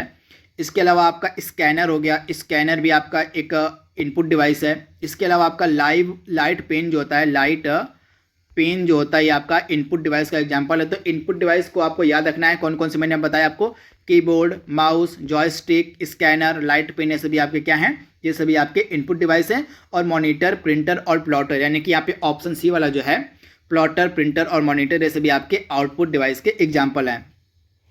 आजकल सबसे अधिक प्रयुक्त होने वाली आउटपुट डिवाइस का नाम इसमें से आपको बताना है। तो आजकल सबसे अधिक प्रयोग में लाई जाने वाली जो आउटपुट इनपुट डिवाइस, यहाँ पे आउटपुट नहीं इनपुट होना चाहिए था। तो आजकल प्रयोग में लाई जाने वाली सबसे जो अधिक इनपुट डिवाइस है वो कौन सी है, तो आजकल प्रयोग में लाई जाने वाली सबसे अधिक इनपुट डिवाइस आपकी है कीबोर्ड है और माउस हो, यानी कि दो आपके हो जाएंगे दिए गए ऑप्शन में से आपका क्या हो जाएगा, यहाँ पे कीबोर्ड और माउस दोनों ही हो जाएगा आपका राइट आंसर। तो इसमें से राइट आंसर आपका क्या हो जाएगा, कीबोर्ड और माउस दोनों ही आजकल सबसे ज़्यादा प्रयोग में लाए जाते हैं। तो आप इसे याद देखिएगा, ऑप्शन जो आपका यहाँ पे बी और सी है दोनों बिल्कुल सही हो जाएगा। जो आउटपुट डिवाइस हैं इसमें से कीबोर्ड और माउस दोनों ही सबसे ज़्यादा उपयोग में लाए जाते हैं। तो आप इसे याद देखिएगा, इंपॉर्टेंट है। अगला प्रश्न यहाँ पे हमारा है, और कंप्यूटर में प्रयुक्त होने वाला माउस की जो बॉडी लगभग 40 वर्ष पूर्व बनाई गई थी, तो सबसे पहले जो आपका माउस बनाया गया था यह किस चीज़ का बनाया गया था आपसे पूछा गया है। तो सबसे पहले जो माउस था आपका बनाया गया था लकड़ी का। तो आप इसे याद देखिएगा, लकड़ी का सबसे पहले माउस बनाया गया था। तथा माउस का जो आविष्कार है सबसे पहले किसके द्वारा किया गया था, तो डग एंजेलबर्ट के द्वारा। तो आप याद देखिएगा, अमेरिकी वैज्ञानिक थे एक डग एंजेलबर्ट, इन्हीं के द्वारा 1968 में पहली बार जो माउस था वह पेश किया गया था। तो आप इसे याद देखिएगा, इंपॉर्टेंट है। इसके बाद माउस को 2 बार क्लिक करने पर सूचना कहाँ पर जाती है आपसे पूछा गया है। तो माउस को 2 बार क्लिक करने पर जो सूचना है कहाँ पर चली जाती है, तो आप ध्यान दीजिएगा, इस प्रश्न का हमारा राइट आंसर क्या हो जाएगा, माउस को 2 बार क्लिक करने पर सूचना जो है सीपीयू के पास जाती है, यानी कि सेंट्रल प्रोसेसिंग यूनिट के पास जाती है। तो आप इसे याद देखिए, कंप्यूटर का जो दिमाग कहते हैं हम सीपीयू को, उसी के पास जो है सूचना पहुंचती है, यानी कि ऑप्शन आपका जो यहाँ पे बी है बिल्कुल सही जगह, सीपीयू। अगला प्रश्न यहाँ पे हमारा है, अपने कीबोर्ड के केबल को आप कंप्यूटर के किस भाग पर लगाते हैं आपसे पूछा गया है। इसी तरह के सामान्य जानकारी के कंप्यूटर के प्रश्न आपसे एग्जाम में पूछे जाएंगे, जो आपका सिलेबस में लिखा गया है कि सामान्य जानकारी कंप्यूटर से जो रिलेटेड हो वो अभ्यर्थियों को आनी चाहिए। तो इसीलिए मैंने सामान्य दिनचर्या में जो जो चीज़ें आपसे कंप्यूटर से में पूछी जा सकती हैं उन्हीं को मैंने इस वीडियो में सम्मिलित किया हुआ है। तो आपका जो कीबोर्ड का केबल होता है उसको हम कंप्यूटर के किस पोर्ट पर लगाते हैं, तो USB पोर्ट जो होता है उस पर जो है लगाया जाता है, यानी कि ऑप्शन आपका यहाँ पे क्या सही हो जाएगा, ऑप्शन आपका बी बिल्कुल सही हो जाएगा, USB पोर्ट पर जो है कीबोर्ड की केबल को लगाया जाता है। तो आप इसे याद रखिएगा। इसके बाद साधारण शब्दों में नेटवर्कों का नेटवर्क क्या कहलाता है, तो नेटवर्कों का नेटवर्क हम कहते हैं इंटरनेट को। आप याद रखिएगा, इंटरनेट को जो है हम नेटवर्कों का नेटवर्क कहते हैं, यानी कि ऑप्शन आपका सी जो है यहाँ पे बिल्कुल सही हो जाएगा। इंटरनेट को जो है आपका नेटवर्कों का नेटवर्क कहा जाता है। काफ़ी इंपॉर्टेंट यह प्रश्न है। इसके बाद अगला प्रश्न यहाँ पे हमारा है, निम्नलिखित में से सबसे धीमी इंटरनेट सेवा कौन सी, आपसे पूछा गया है। तो सबसे धीमी इंटरनेट सेवा इसमें से कौन सी है, तो राइट आंसर आपका क्या हो जाएगा, डायल अप सर्विस। यानी कि सबसे धीमा जो इंटरनेट कनेक्शन है, इंटरनेट कनेक्शन सेवा है, वो कौन सी हो जाएगी, डायल अप सर्विस। यानी कि राइट आंसर आपका क्या हो जाएगा, option C, dial up service. तो आप इसे याद रखिएगा, इंपॉर्टेंट प्रश्न है। और प्रथम पृष्ठ जो सामान्यतः वेबसाइट पर आप देखते हैं वह क्या होता है, तो आप इसे आपको बताना ही नहीं। यानी कि प्रथम पृष्ठ जो वेबसाइट का होता है वह क्या होता है, आपसे पूछा गया है। तो वेबसाइट का जो प्रथम पृष्ठ होता है उसको हम कहते हैं गृह पृष्ठ। यानी कि ऑप्शन जो आपका यहाँ पे ए है बिल्कुल सही हो जाएगा। किसी भी वेबसाइट का जो प्रथम पेज होता है उसको हम होम पेज या गृह पृष्ठ कहते हैं, यानी कि इंग्लिश में इसको हम होम पेज भी कहते हैं। तो आप इसे याद रखिएगा, होम पेज इसका पहला पृष्ठ होता है, आप इसे याद रखिएगा। इसके बाद जो अगला इंपॉर्टेंट प्रश्न यहाँ पे हमारा क्या कह रहा है, और वेबसाइट खोलने के बाद वेब ब्राउज़र द्वारा जो प्रदर्शित पहला पृष्ठ होता है उसको हम क्या कहते हैं। तो वेबसाइट खोलने के बाद वेब ब्राउज़र के द्वारा प्रदर्शित जो पहला पृष्ठ होता है उसको हम कहते हैं होम पेज। यानी कि ऑप्शन आपका जो ए है हमारा बिल्कुल सही हो जाएगा, होम पेज। अगला प्रश्न यहाँ पे हमारा है, आपको बताना है कि निम्नलिखित में से किसके द्वारा जो है आप अपने ब्राउज़र में, मतलब आप जो है निम्नलिखित में से किसे आप अपने ब्राउज़र में सहेज कर किसी पसंदीदा वेबसाइट को जल्दी से एक्सेस कर सकते हैं, आपसे पूछा गया है। तो इसका सिंपल सा तरीका है बुकमार्क को। बुकमार्क आप अगर किसी भी वेबसाइट का कर लेते हैं, सेव कर लेते हैं, तो आप उस वेबसाइट को जल्दी से जो है एक्सेस कर पाते हैं अपने कंप्यूटर में, अपने मोबाइल में। तो आप इसे याद रखिएगा, बुकमार्क आपका राइट आंसर हो जाएगा, बुकमार्क की सहायता से। तो आप इसे याद रखिएगा, ऑप्शन आपका जो बी है यहाँ पे बिल्कुल सही हो जाएगा, बुकमार्क। अगला प्रश्न यहाँ पे हमारा है, इंटरनेट सिस्टम निम्नलिखित में से किस तकनीक का प्रयोग करता है। तो इंटरनेट सिस्टम निम्नलिखित में से किस तकनीक का प्रयोग करता है, तो ट्री टोपोलॉजी का प्रयोग करता है आपका इंटरनेट सिस्टम। यानी कि ऑप्शन आपका सी यहाँ पे बिल्कुल सही है, ट्री टोपोलॉजी का प्रयोग करता है आपका इंटरनेट सिस्टम। तो आप इसे याद देखिएगा, ऑप्शन आपका सी यहाँ पे बिल्कुल सही है। और MS-DOS का सर्वप्रथम विमोचन किस वर्ष में किया गया था। तो MS-DOS जो होता है आपका एक प्रकार का ऑपरेटिंग सिस्टम होता है, OS होता है। इसका जो है सर्वप्रथम विमोचन किया गया था अगस्त 1981 में। तो राइट आंसर आपका क्या हो जाएगा, 1981, यानी कि अगस्त 1981 में MS-DOS जो कि एक प्रकार का ऑपरेटिंग सिस्टम है, इसका विमोचन किया गया था अगस्त 1981 में। अगला प्रश्न आपकी स्क्रीन पर है, गूगल की जो मुफ्त वाईफाई सेवा है देने वाला पहला देश का रेलवे स्टेशन कौन सा था, आपसे पूछा गया है। तो गूगल की मुफ्त वाईफाई सेवा देने वाला पहला रेलवे स्टेशन आपका बना था, क्या नाम था इसका, तो मुंबई सेंट्रल रेलवे। तो आप इसे याद रखिएगा, मुंबई सेंट्रल रेलवे जो है गूगल की मुफ्त पब्लिक वाईफाई सेवा प्रदान करने वाला पहला रेलवे स्टेशन बना था भारत का। तो ऑप्शन आपका सी यहाँ पे बिल्कुल सही हो जाएगा। कंप्यूटर व्यवस्था, आपको उस कंप्यूटर व्यवस्था का नाम बताना जो जोड़ती है तथा विभिन्न देशों में से सूचना संकलित कर सैटेलाइट के द्वारा विश्व में पहुंचाती है, उसे आप क्या कहते हैं। तो इसको हम कहते हैं निकनेट। तो निकनेट क्या होता है, विश्व का सबसे बड़ा उपग्रह आधारित कंप्यूटर संचार नेटवर्क होता है। आप इसे याद रखिएगा, निकनेट जो होता है यह विश्व का सबसे बड़ा उपग्रह आधारित कंप्यूटर संचार नेटवर्क होता है। आप इसे याद रखिएगा, यह विश्व का सबसे बड़ा उपग्रह आधारित, किस पर आधारित है, जो उपग्रह आधारित कंप्यूटर संचार नेटवर्क होता है आपका निकनेट। तो आप इसे याद रखिएगा। अगला प्रश्न यहाँ पे हमारा है, और भारत ने सुपर कंप्यूटर का परम का निर्माण कहाँ पर किया था। तो भारत का जो सुपर कंप्यूटर परम था इसका निर्माण कहाँ पर किया गया था। तो आप इसे याद रखिएगा, परम सुपर कंप्यूटर का जो निर्माण है किया गया था पुणे में, centre for development of advance computing, जिसको हम कहते हैं CDAC, इसको हम शॉर्ट फॉर्म में CDAC के नाम से भी जानते हैं। तो CDAC पुणे में जो है आपका सुपर कंप्यूटर परम विकसित किया गया था। तो आप इसे याद रखिएगा, ऑप्शन आपका जो यहाँ पे सी है बिल्कुल सही हो जाएगा। और भारतीय सुपर कंप्यूटर का जनक किसे हम कहते हैं, आपसे पूछा गया है। तो भारतीय सुपर कंप्यूटर का जनक हम कहते हैं विजय भाटकर को, यानी कि ऑप्शन आपका यहाँ पे जो डी है बिल्कुल सही हो जाएगा। भारतीय सुपर कंप्यूटर का जो जनक है यह विजय भाटकर को माना जाता है। तो आप इसे याद रखिएगा, ऑप्शन आपका जो सी है इस प्रश्न का बिल्कुल सही जवाब हो जाएगा, विजय भाटकर। इसके बाद जो अगला इंपॉर्टेंट प्रश्न है, और निम्नलिखित में से कौन सबसे बड़ा, सबसे तेज और सबसे महंगा कंप्यूटर, आपसे पूछा गया है। तो इसमें से सबसे बड़ा, सबसे तेज और सबसे महंगा कंप्यूटर कौन सा है इसमें से, तो आपका सुपर कंप्यूटर जो है, ऑप्शन जो आपका यहाँ पे बी है बिल्कुल सही हो जाएगा। सुपर कंप्यूटर सबसे बड़ा, सबसे तेज और सबसे महंगा होता है। तो ऑप्शन आपका सी यहाँ पे बिल्कुल सही हो जाएगा, आप इसे याद कर लीजिएगा, इंपॉर्टेंट है। और सुपर कंप्यूटर के लिए जो है शब्द सीमा का परास कितना होता है आपसे, यानी कि शब्द लंबाई का परास आपसे पूछा गया सुपर कंप्यूटर के लिए कितना होता है। तो सुपर कंप्यूटर के लिए जो शब्द लंबाई का परास है वो कितना होता है, तो आप इसे ध्यान से याद कर लीजिएगा, काफ़ी इंपॉर्टेंट प्रश्न है। तो यह आपका होता है 64 बिट तक, आप इसे याद रखिएगा 64 बिट तक जो है सुपर कंप्यूटर के लिए शब्द लंबाई का परास होता है। तो आप इसे याद रखिएगा। ऑप्शन जो आपका यहाँ पे 64 बिट का है, यानी कि ऑप्शन बी है आपका, बिल्कुल सही हो जाएगा, आप इसे याद रखिएगा। वहीं आपका जो पर्सनल कंप्यूटर होता है, पर्सनल कंप्यूटर के लिए जो शब्द लंबाई का परास होता है वह 32 बिट तक होता है। कितना, तो पर्सनल कंप्यूटर के लिए 32 बिट और सुपर कंप्यूटर के लिए 64 बिट। अगला प्रश्न यहाँ पे हमारा है, तो यह हमारा आज का लास्ट प्रश्न था। आज का हमारा जो तीसरा सीरीज था, तीसरा पार्ट था इंपॉर्टेंट एमसीक्यूज के कंप्यूटर का, उसका तीसरा भाग हमने यहाँ पे कंप्लीट कर लिया है। आई होप यह सीरीज आपको पसंद आएगी। तो आज के लिए बस इतना ही। Thank you, thanks for watching, thank you. एक बार फिर से आप सभी का बहुत बहुत स्वागत है परीक्षा वर्ल्ड के इस यूट्यूब चैनल में। दोस्तों, उत्तर प्रदेश लेखपाल भर्ती परीक्षा के लिए कंप्यूटर की जो हमने सीरीज शुरू की थी उसका जो पार्ट 4 है उसको आज हम कंप्लीट करेंगे। चलिए आज की वीडियो को शुरू करते हैं और देख लेते हैं कि आज का हमारा जो कंप्यूटर का वीडियो है इसमें हमने कौन कौन से इंपॉर्टेंट एमसीक्यूज को सम्मिलित किया हुआ है। आइए उनको फटाक से कंप्लीट कर लेते हैं। तो चलिए वीडियो को आगे बढ़ाते हैं। पहला प्रश्न आपकी स्क्रीन पर है, WWL का यहाँ पे पूरा नाम पूछा गया है कि WWL जो होता है इसका पूरा नाम क्या होता है। तो इसका पूरा नाम क्या होता है, तो इसका पूरा नाम होता है वायरलेस इन लोकल लूप। क्या होता है, इसका पूरा नाम होता है वायरलेस इन लोकल लूप, यानी कि ऑप्शन आपका जो यहाँ पे सी है बिल्कुल सही हो जाएगा। यह एक प्रकार का संचार यानी कि कम्युनिकेशन का सिस्टम है और इसको आपको याद रखना है, इंपॉर्टेंट है। तो वायरलेस इन लोकल लूप इसका पूरा नाम होता है। अगला प्रश्न यहाँ पे हमारा है, Indian institute of remote sensing कहाँ पर स्थित है, आपसे पूछा गया है।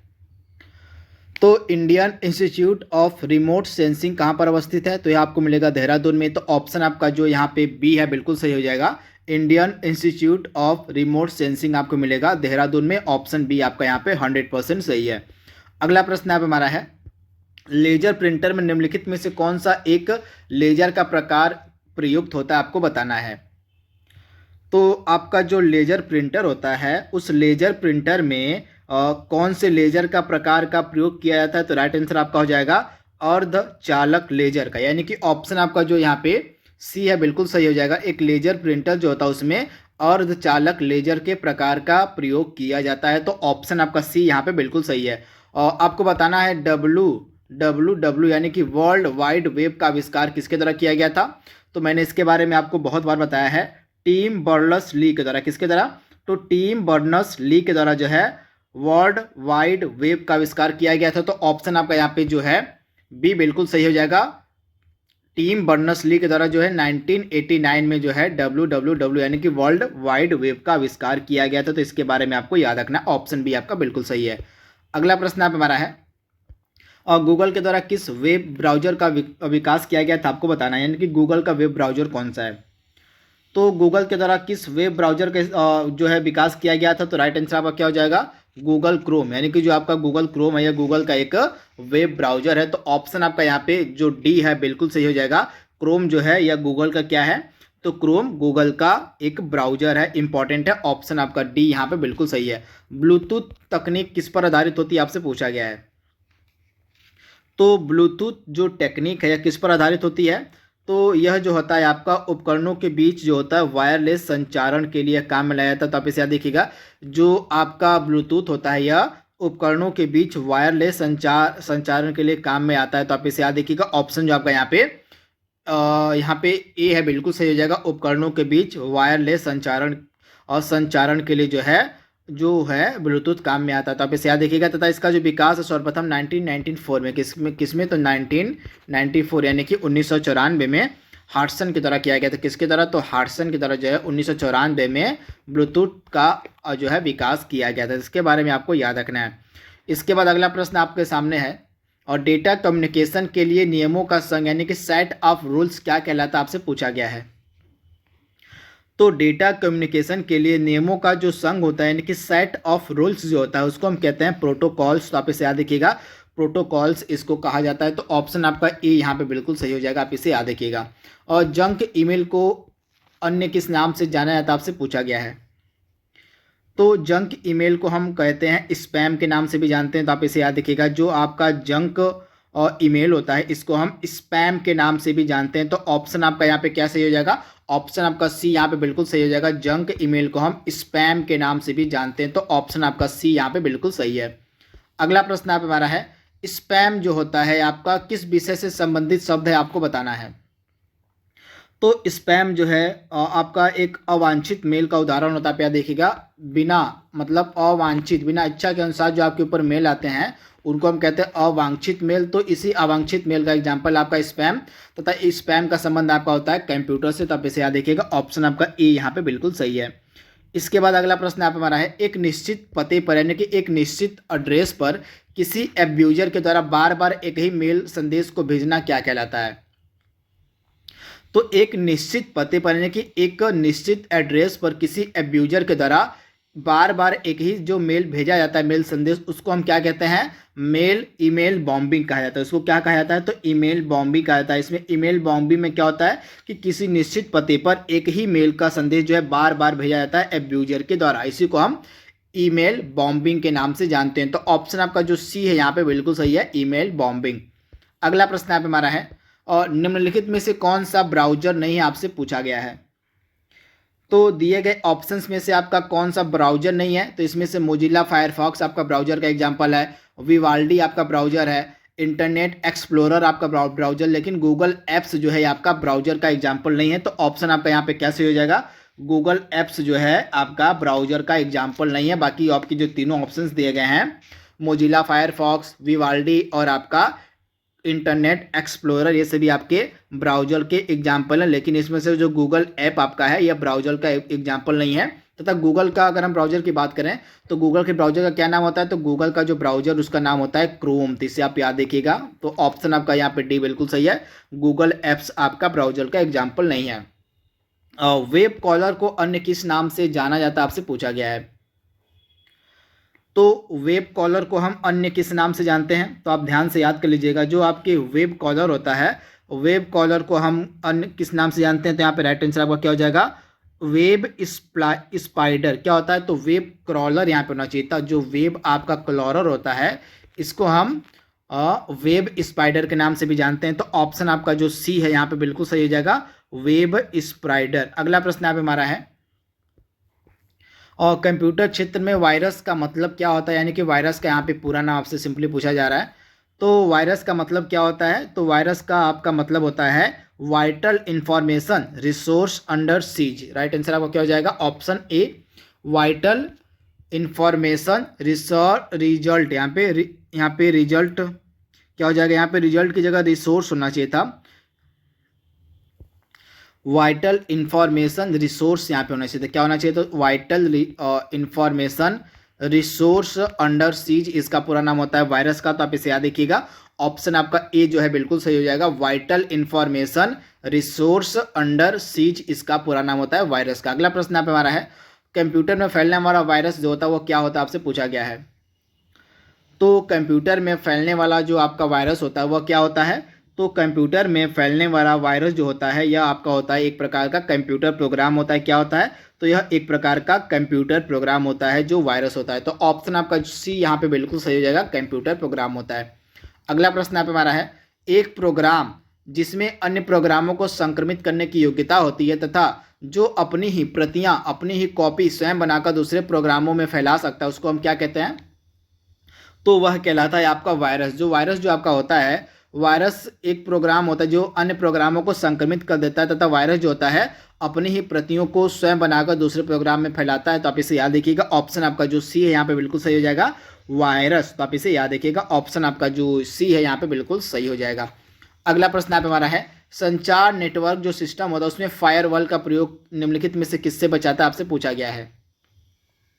तो संचार नेटवर्क में फायरवॉल का जो प्रयोग होता है वह अनधिकृत आक्रमण से बचाता है, यानी कि ऑप्शन आपका यहाँ पे ए बिल्कुल सही हो जाएगा। संचार नेटवर्क में जो आपका फायरवॉल का इस्तेमाल होता है यह अनधिकृत आक्रमण से बचाता है, यानी कि ऑप्शन आपका ए जो है यहाँ पे बिल्कुल सही हो जाएगा, अनधिकृत आक्रमण से बचाता है आपका फायरवॉल। तो आप इसे याद रखिएगा, ऑप्शन आपका ए यहाँ पे बिल्कुल सही है। अगला प्रश्न यहाँ पे हमारा है, विंडोज ऑपरेटिंग सिस्टम का विकास किसके द्वारा किया गया। तो विंडोज ऑपरेटिंग सिस्टम का विकास किया गया था माइक्रोसॉफ्ट के द्वारा, तो आप इसे याद रखिएगा, माइक्रोसॉफ्ट के द्वारा जो है विंडोज ऑपरेटिंग सिस्टम जो है विकसित किया गया था। ऑप्शन आपका ए यहाँ पे बिल्कुल सही हो जाएगा, माइक्रोसॉफ्ट। अगला प्रश्न यहाँ पे हमारा है, कंप्यूटर की स्मृति का जो मापन है किसके द्वारा किया जाता है? तो कंप्यूटर की स्मृति का मापन हम किस में कहते हैं? तो बिट्स में करते हैं। आप इसे याद रखिएगा, बिट्स में जो है कंप्यूटर की जो मेमोरी होती है यानी कि जो उसकी स्मृति होती है उसका मापन किया जाता है। तो राइट आंसर आपका क्या हो जाएगा? बिट्स के द्वारा जो है आपके कंप्यूटर की स्मृति का मापन किया जाता है। तो ऑप्शन आपका ए यहाँ पे बिल्कुल सही हो जाएगा, बिट्स के द्वारा। अगला प्रश्न यहाँ पे हमारा है, द्विआधारी यानी कि बाइनरी संख्याएं इनमें से कौन सी आपसे पूछी गई हैं? बाइनरी संख्याएं केवल 2 अंकों की होती हैं, इसमें 0 और 1 आता है, यानी कि 0 और 1 का ही इस्तेमाल होता है आपका। सिंपली बाइनरी संख्याओं में 0 और 1 का ही इस्तेमाल होता है। तो राइट आंसर आपका क्या हो जाएगा? 0 और 1। तो आप इसे याद रखिएगा, इंपॉर्टेंट है। और बाइनरी भाषा कितने अंकों की बनी होती है आपसे पूछा गया है। तो बाइनरी जो भाषा होती है यह आपकी 2 अंकों की बनी होती है। तो आप इसे याद रखिएगा, 2 अंकों की बनी होती है आपकी बाइनरी भाषा, यानी कि ऑप्शन आपका जो ए है यहाँ पे बिल्कुल सही हो जाएगा। अगला प्रश्न यहाँ पे हमारा है, 8 बिट के समूह को हम क्या कहते हैं? इंपॉर्टेंट प्रश्न है। तो 8 बिट के समूह को हम 1 बाइट कहते हैं। आप इसे याद रखिएगा, 8 बिट के समूह को जो है हम 1 बाइट कहते हैं, यानी कि ऑप्शन आपका बी जो है बिल्कुल सही हो जाएगा। यानी कि 1 बाइट में आपका 1 बाइट जो होता है इसमें आपका कितना बिट होता है? तो 1 बाइट में आपका 8 बिट होता है। तो इसे अभी आपको याद रखना है। और कंप्यूटर में शब्द की लंबाई किसके द्वारा नापी जाती है आपसे पूछा गया है। तो कंप्यूटर में शब्द की जो लंबाई होती है वह बिट्स में मापी जाती है। तो आप इसे याद रखिएगा, कंप्यूटर में शब्द की जो लंबाई होती है वह बिट्स में मापी जाती है, यानी कि ऑप्शन आपका जो ए है यहाँ पे बिल्कुल सही हो जाएगा, बिट्स में। अगला प्रश्न यहाँ पे हमारा है, और 1024 जो आपका केबी होता है, यानी कि 1024 केबी कितने के बराबर होता है? तो आप ध्यान दीजिएगा, 1024 केबी जो है आपका 1 MB के बराबर होता है। कितने के? तो 1 MB में आपका 1024 केबी होता है। तो आपको याद रखना है, भूलना नहीं है। ऑप्शन आपका ए जो है आपका बिल्कुल सही हो जाएगा। 1 मेगाबाइट यानी कि 1 MB जो होता है, यहाँ पे मैं लिख देता हूँ, 1 MB आपका कितने के बराबर होता है? तो 1 MB जो है आपका 1024 KB के बराबर होता है। तो आपको याद रखना है। वहीं 1 GB में कितना होता है? तो आपका 1 GB में होता है 1024। कितना हो जाएगा यहाँ पे? तो 1000, यहाँ पे 1024 जो है आपका MB होता है। तो इसे भी आपको याद रखना है। और इसके अलावा आपका जो 1024 बाइट होता है, 1024 बाइट में कितना होता है? तो आपका जो 1024 बाइट्स होता है, 1024 बाइट्स में आपका होता है 1 KB यानी कि 1 किलोबाइट। तो इस प्रकार से मैंने आपको सभी लिख दिया है। एक बार मैं फिर से आपको रिपीट कर देता हूँ। 1024 बाइट में आपका कितना होता है? 1 KB होता है, तथा 1024 KB में आपका 1 MB यानी कि 1 मेगाबाइट होता है, तथा 1024 MB में आपका होता है 1 गीगाबाइट। तो इसके बारे में आपको याद रखना है, भूलना नहीं है। कुछ भी आपसे एग्जाम में प्रश्न पूछा जा सकता है। तो अगर हम प्रश्न की बात करें तो प्रश्न में आपका राइट आंसर क्या हो जाएगा? 1024 किलोबाइट आपका बराबर होता है कितने के? तो 1024 किलोबाइट आपका बराबर होता है 1 मेगाबाइट यानी कि 1 MB के। तो ऑप्शन ए आपका बिल्कुल सही है। न्यूनतम मेमोरी साइज की इकाई आपको चुनना, इसमें से कौन सी होगी? तो इसमें से सबसे छोटी मेमोरी साइज की इकाई कौन सी होगी? तो इसमें से केबी जो है सबसे छोटी होगी, फिर उसके बाद MB हो जाएगा, उसके बाद आपका TB हो जाएगा, सॉरी उसके बाद आपका GB हो जाएगा, GB के बाद आपका TB आ जाएगा। तो इस प्रकार से केबी जो है इसमें से न्यूनतम क्या है?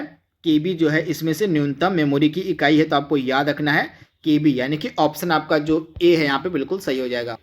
तो केबी आप याद रखिएगा, सबसे पहले यानी कि सबसे छोटा आपका केबी होगा, फिर केबी के बाद आपका MB आता है, फिर MB के बाद नंबर आता है आपका GB का, और GB से बड़ा आपका क्या होता है? GB से बड़ा आपका होता है टेराबाइट यानी कि TB होता है। तो एक क्रम आपको याद रखना है। अगला प्रश्न यहाँ पे हमारा है, निम्नलिखित में से कौन सा एक ओपन सोर्स सॉफ्टवेयर नहीं आपसे पूछा गया है? तो इसमें से आपका ओपन सोर्स सॉफ्टवेयर कौन सा नहीं है? तो इसमें से आपका जो इंटरनेट एक्सप्लोरर है यह आपका ओपन सोर्स सॉफ्टवेयर का एग्जाम्पल नहीं है। तो ऑप्शन आपका जो ए है यहाँ पे बिल्कुल सही है। आपका जो इंटरनेट एक्सप्लोरर होता है यह क्लोज्ड सोर्स सॉफ्टवेयर का एग्जाम्पल होता है। तो ऑप्शन आपका ए यहाँ पे बिल्कुल सही हो जाएगा। और लैन का मतलब, लैन का पूरा नाम आपसे पूछा गया है। तो LAN यानी कि लैन का पूरा नाम होता है लोकल एरिया नेटवर्क, यानी कि ऑप्शन आपका जो सी है यहाँ पे बिल्कुल सही हो जाएगा। लोकल एरिया नेटवर्क पूरा नाम होता है आपका लैन का। तो ऑप्शन आपका ए यहाँ पे बिल्कुल सही हो जाएगा, लोकल एरिया नेटवर्क। अगला प्रश्न आप हमारा है, और ईथरनेट किसका एग्जाम्पल आपसे पूछा गया है?